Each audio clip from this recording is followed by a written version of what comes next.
Hey guys, welcome back to the channel. Today's video, we're going to go over all of the newest content as well as discuss this week's Rivals rotation, as obviously there was some drama last week when they tried to switch it to Rivals Arcade. We're going to discuss all of that, go over the new Game Day Tilt Fantasy cards, and take a look at some of the new content. If you guys enjoyed the video, make sure you give it a like and subscribe to the channel for the most up-to-date news, tips, and info for NHL 23. Let's get into it. All right, so let's have a quick discussion about Hut Rivals right now. Obviously added into NHL 23 was the fact that there would be a rotating game theme. Now, after the first week, which was Hut Rivals Burst, which was Rivals 5-on-5, but 2-minute period, so much faster gameplay, they tried to go to Hut Rivals Arcade, which was the arcade game style where hitting was, there was no penalties, no offsides, no icings. You could basically run the goalie. The goalies were very easy to score on, and a lot of the community really disliked that because there was no way for essentially a week to play the normal Rivals game style. There was no way to play 5-on-5 against another opponent. So I want to give my thoughts on it, guys. They have really backed themselves into a corner because as of right now, it did look like they were going to do the Hut Rivals 3-on-3, which was planned prior to last week's kind of outburst from the community, but they made the old switcheroo and decided to go back to Hut Rivals Burst. And now, like I said, here is where the issue lies with what's going on with EA, because now what they have done is highlighted the fact that they need to add another game mode. I think that one of the things that we can all agree on was not that Rivals Arcade was not a fun and unique way to play, which is what we've been asking for, a different way to play Hut Rivals, a change up to the mode over the last few years, because it has remained completely the same for the last 4 games. I think the issue was that there was for an entire week no way to play a straight up 5-on-5 game. I think that if that was still a mode, let's say 5-on-5 Rivals, and let's say it's Burst as well, if you added an arcade variant on top of that in another separate mode, I don't think anyone would complain. But now what they've done is essentially alienated the smaller portion of the community that did want to play the 3-on-3, or at least the quieter section of the community that did want to play the arcade style of the game or different variants like 3-on-3, because I think there is a player base or a section of the player base that would really enjoy it. And I think that as the year goes along, it is going to be fun to play arcade or a completely different style of the game. But as it appears right now, they are playing a little bit more safe as Hut Rivals Burst is back. And if we're just talking about Hut Rivals Burst, I've really enjoyed Rivals Burst. I think 4 minutes is just way too long, which is crazy because that's all we've had for the last, 4 years of the game. 2-minute periods is just very quick, very snappy. Really enjoyed it. I think 3 minutes is probably the sweet spot, but we are going to get the Hut Rivals Burst that has 2-minute periods. And as you can see here, it is the competitive game style with icing that is hybrid and offside being delayed. So everything is what it normally would be in Rivals, is just 2-minute periods. What I want to see from the future of this mode is, man, it is clear this is why cross-console needed to be added in, because the only reason why they don't have a separate mode that could be Hut Rivals Arcade or 3-on-3 or some sort of different variant of the game mode is because they aren't able to because of the 4 separate consoles. I think that's why they have to play it so safe and drive and funnel everyone into essentially one mode,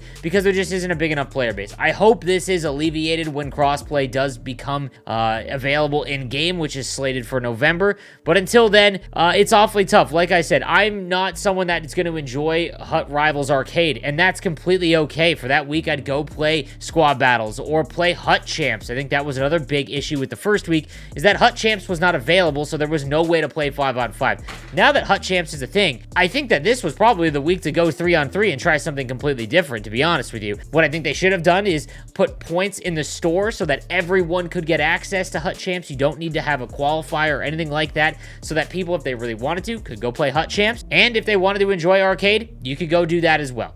But this is what we're left with, and I'm curious to see how EA is going to handle it. I'm on your side, guys, though. I think that both should be in the game. I don't see how it's not, and it's really unfortunate. All right, on to the content. We'll take a look at the new Game Day Tilt cards. This is going to be for October 26th, so that'd be Wednesday, the game between the New York Rangers and the New York Islanders. We're going to start first with Vinny Trocheck, 5'10" with Spark and Schneip. I don't think this one is really worth investing in.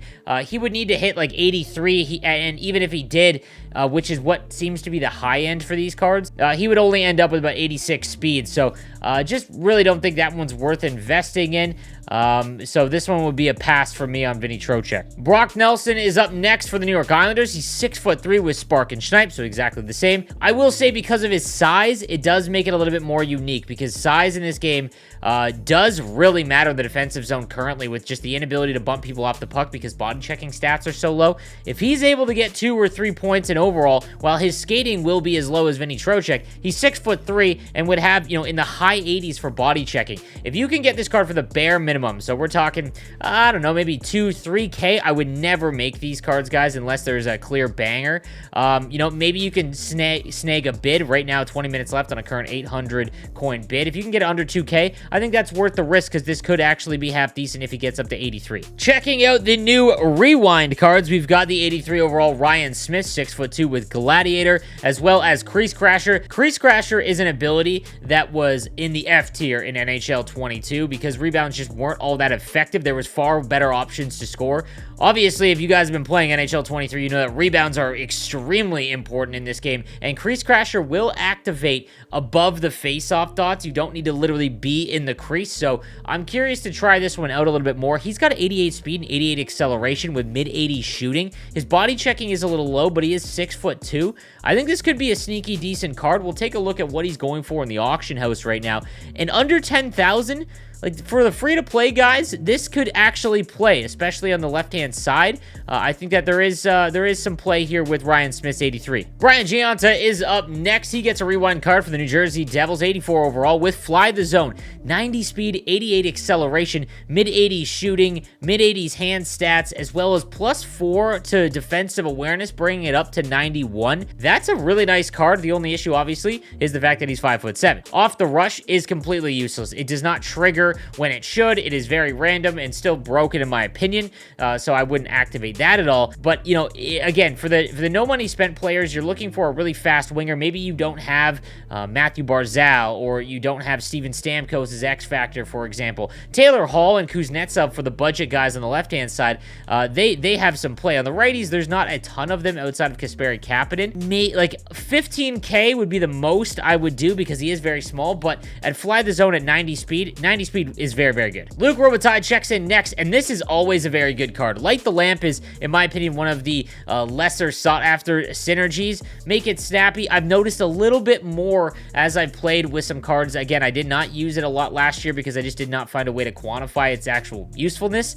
This year, I'm finding that shots are obviously able to be sniped a lot more. 91 speed, 91 acceleration, very, very good. He's got high 80s shooting, hand stats in the high 80s, low 90s. This could definitely be a usable card on that left-handed side. Again, there are quite a bit of useful left-handed winger cards. Again, like the base Taylor Hall, for example. Even the new Valor Nichushkin is a little bit more expensive. I have a feeling that Luke Robitaille is probably going to be a little bit more expensive. Is there any up on the market? At around 30K, that's not bad. There is, again, another 30K up for the Nichushkin Play of the Year card. I might have that a little bit more in terms of what one I would want, but if this gets to like 25, maybe, definitely buy. And then lastly, we've got the 85 overall Chris Chelios, sneaky good on the back end. Again, there is a hole from budget defense to the master set players. There's a big hole of useful cards that are actually decent value.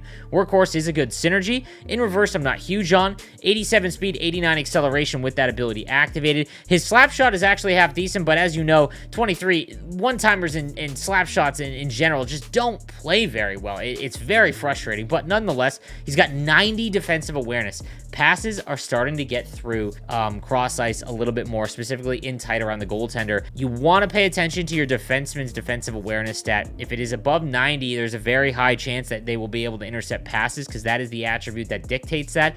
This is a pretty decent right-handed defenseman card. I picked up the 86 overall Adam Fox for 60K, and I think I'm going to sell him to pick up this card on my no money spent team. 40K isn't a bad price for this card. All right, on to the community requested cards. These usually come in from Reddit, guys, for anyone that is wondering. Ryan Strome has Distributor, which is a decent synergy. Again, it doesn't impact speed anymore. It's the silver quick draw that makes this card quite useful, especially for the budget players that are trying to find some centerman early on in the game. Quick draw is one of the best abilities in the game because it really, really helps you win those draws. He's got 87 speed, and even without Distributor activated, he's got 87 acceleration. His shot is in the mid-80s. His defense is a little rough for center, and his face-off rating is 77 without Distributor on, which is a little low, but Quick Draw makes up for that. Again, if you can get him for bottom barrel prices, I'm talking like under 2K, little expensive expensive here. I'm not paying that at all, but definitely a decent buy if he gets to around 2, maybe 3K at the most. Next, we've got the 82 Zach Werenski, 6'2" with Spark and Thunderclap. Again, slap shots from the point just have not been effective at all. 86 speed, 88 acceleration with Spark activated, and if you can get Spark activated, you've got body checking up to 86, which is useful, especially because he's 6'2". Defensive awareness at 86, which isn't bad. Same with his stick checking. It's all going to depend on the price. He is left-handed, so there is, that because there is not a lot of great left-handed defensemen. 5,000 to 6,000 coins, that's not bad. Again, like I said, there is a pretty big hole among useful budget defensemen for no money spent players, so not bad. All right, guys, so that is going to do it for today's video. Let me know what you think about Rivals and what you would like to see out of Rivals over the next little while. And again, thank you for watching. I'll see you next time. Have a good one.